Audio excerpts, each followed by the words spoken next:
Hola compañeros, muy buen día.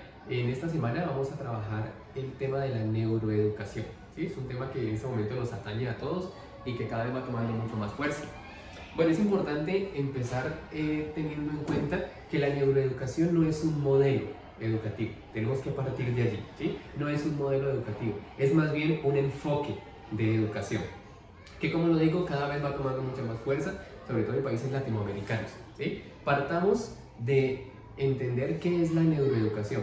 Decimos que la neuroeducación es una educación basada en el funcionamiento del cerebro. Hay que partir de allí. Todo lo que tenga que ver con neuroeducación se asume que insta a lo que es una educación basada en el funcionamiento del cerebro. Sistema nervioso central. ¿Sí? Sistema nervioso central. Uno de los primeros principios de la neuroeducación nos dice a nosotros los docentes que no podemos enseñar si no sabemos cómo funciona el cerebro. Primer criterio y primer reto también para nosotros los docentes. No podemos enseñar si no sabemos cómo funciona el cerebro. Por eso es importante que empecemos a indagar, que empecemos a formarnos, a conocer sobre neurofisiología, sobre cómo está estructurada esa máquina, ese motor denominado cerebro. Entonces es importante que nosotros empecemos a sumergirnos en ese mundo del funcionamiento del cerebro. Fundamento de la neuroeducación, miren que se unen los dos aspectos: neuro, cerebro, sistema nervioso central, y educación. ¿Sí? Entonces, si unimos esas dos palabras, son las que le dan origen al concepto de neuroeducación. Necesitamos saber cómo funciona el cerebro para poder enseñar. Un fundamento del doctor Francisco Mora, que es excelente, es un neurocientífico y trabaja mucho de la neuroeducación, dice lo siguiente. A mí me gusta mucho ese fundamento. Dice: pretender enseñar sin saber cómo funciona el cerebro es como pretender diseñar un guante sin nunca antes haber visto una mano. Francisco Mora. ¿Sí? Miren lo importante que es la neuroeducación, compañeros. Entonces, debemos partir de lo siguiente. Resulta que el desarrollo del cerebro se da de atrás hacia adelante. Este postulado de Francisco Mora entonces nos permite visibilizar la importancia de la neuroeducación. Necesitamos conocer ese funcionamiento. Es necesario tener en cuenta que el desarrollo del cerebro se da de atrás hacia adelante, ¿sí? Desde la parte posterior hasta la parte anterior. Esto es lo primero que se desarrolla, y acá encontramos básicamente los procesos sensoriales. ¿Sí? Miren, es lo primero que empieza a desarrollar el ser humano, la parte posterior. Ahora, también es importante tener en cuenta que en lo relacionado con el aprendizaje, lo que más utilizamos es la corteza prefrontal, que es esta parte de acá adelante, corteza prefrontal. Allí se encuentra algo que nosotros denominamos las funciones ejecutivas, aquello que nos permite aprender, ¿sí? Flexibilidad cognitiva, control inhibitorio, memoria, atención, pensamiento, todo eso está acá en la corteza prefrontal, y resulta que es lo último que se desarrolla en el cerebro, es lo último que el cerebro madura. ¿Por qué? Les decía, porque la maduración se da de atrás hacia adelante. La gran paradoja de la neuroeducación dice que si el cerebro madura de atrás hacia adelante, ¿por qué hay muchos sistemas educativos que trabajan el cerebro de adelante hacia atrás? Es decir, ponen en los estudiantes, o pretenden más bien activar en los estudiantes, la corteza prefrontal cuando todavía no está madura para ello. Yo siempre lo digo. Ejemplo, la lectura. Ponemos a leer y a escribir a niños, y para leer y escribir necesitamos esta corteza madura, ¿sí? Y resulta que esta corteza madura más o menos para la lectura y la escritura después de los 7 años. Después de los 7 años, imagínense. Y el sistema educativo en Colombia los pone a leer y a escribir en 5 o 6 años más o menos. Entonces, por eso es importante, insisto en ello, no podemos enseñar si no sabemos cómo funciona el cerebro. Si yo conozco este fundamento de la neuroeducación que me dice que las conexiones neuronales de la corteza prefrontal para la lectura y la escritura se dan entre los 7 años más o menos, pues yo ya sé que es bien difícil que a un niño de 5 o 6 años vaya incorporando la lectura y la escritura. Si nosotros respetamos los procesos de neurodesarrollo, vamos a tener mucho más éxito en nuestros ejercicios pedagógicos. ¿Sí? Entonces, parte fundamental, saber cómo va funcionando el cerebro, y así sucesivamente, ¿no? Esta corteza prefrontal termina de madurar exactamente a los 28 años. Hay estudios neurocientíficos que nos demuestran que a los 27, 28 años todavía hay unas conexiones neuronales de la corteza prefrontal que no se han establecido totalmente.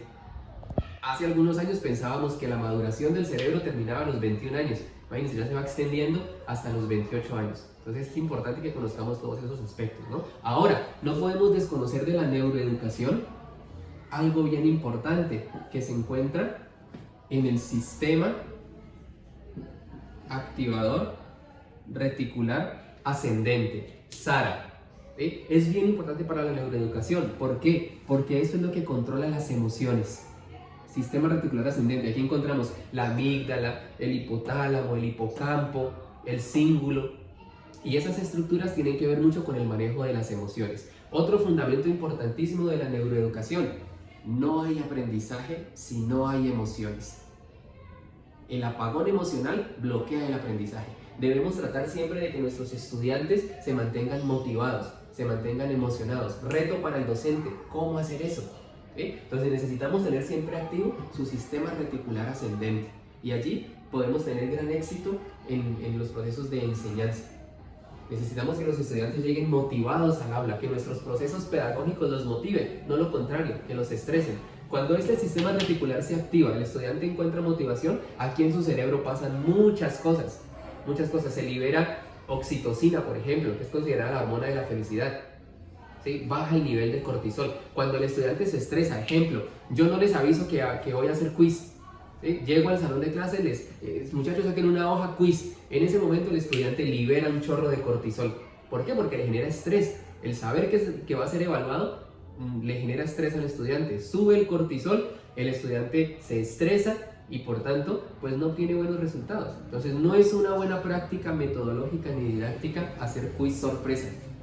Siempre el estudiante debe saber que va a ser evaluado. Entonces, muchachos, el día de mañana les voy a hacer una evaluación, les voy a hacer un quiz que el estudiante sepa, para que se disponga tanto físicamente como mentalmente y emocionalmente también. Ahora, hablaba de quiz. Generalmente tenemos en nuestro esquema mental quiz, una evaluación de 2 preguntas. ¿Sí? No es así. Si ustedes supiesen que podemos hacer quiz de 10 hasta de 12, 15 preguntas. ¿Sí? El quiz tiene otra connotación muy diferente a la que nosotros nos imaginamos. Que bueno, no voy a desarrollarla en este video porque el video no es sobre metodologías o elaboración de quiz. ¿Sí? Pero sí es importante que si yo como profesor voy a hacer un quiz, el estudiante sepa que va a ser evaluado. El estudiante necesita llegar motivado emocionalmente y preparado incluso para poder presentar el quiz. ¿Sí? Ahora, el concepto de evaluación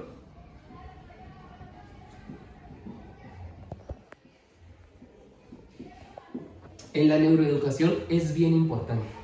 Es bien importante porque también tenemos en el esquema mental del modelo tradicional que en la evaluación el estudiante debe estar absolutamente en silencio, que las evaluaciones deben ser escritas y no conversar con nadie.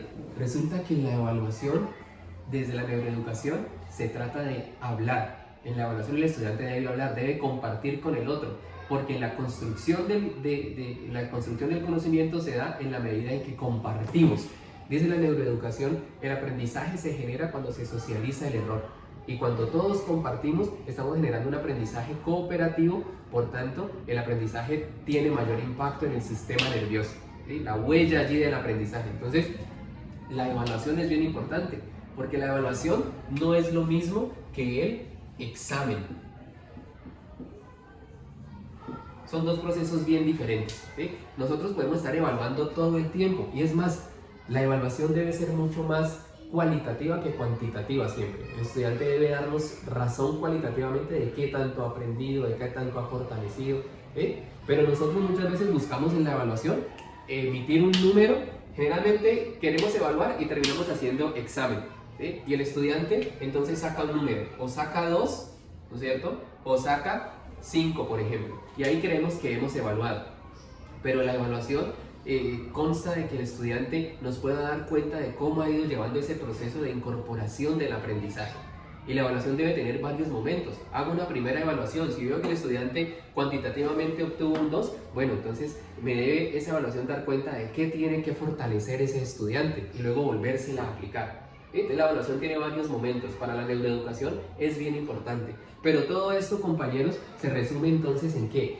Y vuelvo al punto de partida. No podemos enseñar si no sabemos cómo funciona el cerebro. ¿Cuál es el tiempo de atención del cerebro de un niño de 3 a 6 años? ¿Cuál es el tiempo de atención en el cerebro de un niño de 7 a 11 años? ¿Cuál es el tiempo de atención en el cerebro de un chico de 11 a 14? ¿Y cuál es el tiempo de atención en el cerebro de un chico de 15 a 17 años? Son tiempos totalmente diferentes para cada una de las etapas, pero si yo como docente los conozco y sé que mis estudiantes están entre 15 y 17 años y sé que su atención dura 12 minutos, entonces voy a aprovechar esos 12 minutos para darles lo más importante de mi contenido, de mi clase en ese aspecto. Entonces es bien importante, la invitación que yo les hago con este video es a que empecemos a indagar. Adentrémonos en las teorías de la neuroeducación. Leamos a Francisco Mora, sugiero mucho leer a Francisco Mora en un libro que se llama Neuroeducación, solo se aprende aquello que se ama, ¿sí? Leamos textos de neuroeducación, leamos a Begoña, leamos a Pilar Martín Lobo, que también nos habla mucho de neuroeducación, porque como les digo, no es un modelo, pero sí es un enfoque. Y yo personalmente creo que la educación debe trascender hacia allá, hacia unir todo el conocimiento de la neurociencia en nuestros procesos pedagógicos, didácticos, educativos, para que tengamos mayor éxito en nuestro quehacer docente y que logremos que nuestros estudiantes tengan un aprendizaje real, un aprendizaje verdadero. Entonces, en este corto video quiero hacer como esa introducción, dejar esa introducción, importancia de la neuroeducación, en qué consiste y qué aspectos son como los que se pueden llegar a desarrollar ya mucho más adelante. Muchísimas gracias, compañeros.